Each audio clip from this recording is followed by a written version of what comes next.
Ra tal dua Johan chi Elansa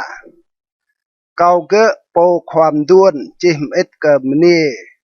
idea ruah leh nan ke phung anak nyu phung kau khap lam klai Sydney leh nan mo yo knong kau o bidah msai me wat chi jang phung thau leh klai Sydney tua ke yua dah klai Sydney dok klam dre leh nan serang dok bit hong dre hong lar tlau klai pap klai jak leh nan klai dap inang meng idea ma leh nan meng Yesus Christ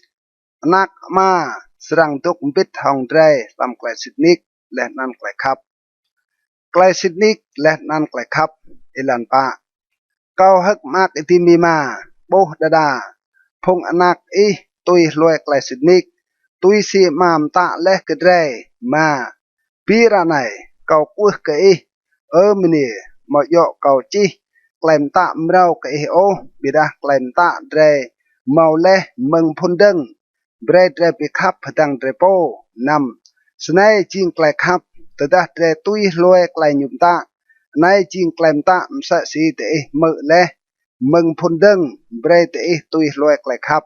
ke ju ke yua da mau lu phung plư nào leh lam lan la thì như mà đạo ô cái Giêsu Christ ria leh làm cái đây pom sa snan jing pom plư lên ăn po roh hong Christ span răng bẹ cái tế po chiang đầm lụt ô po tâu tưn mừng pro tế ngạ leh bia đa tưới mau clay mươn inum to pan lay pom tô igao hin lên ăn màu tục ô làm clay Christ tô po nan màu màu idea ô lay po tục làm clay Christ tô màu vắt ma len an nak lo tơ da arang pro ke te len an mo da o ke klem to này đầm chum như mút sam sang te màu da ke ko chun ke nyu o lo sa ke yo da lai po ke ko chun ke nyu jing sa ai lam pro chat nyu nga lo dua wat da kau mo lu klai chiang chi ke te kau mo chiang chi hong ar len an ya ju o bidah kau chang mang serang nau ke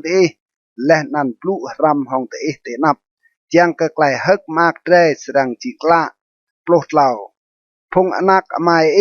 po idea ruah leh mit klai chun ke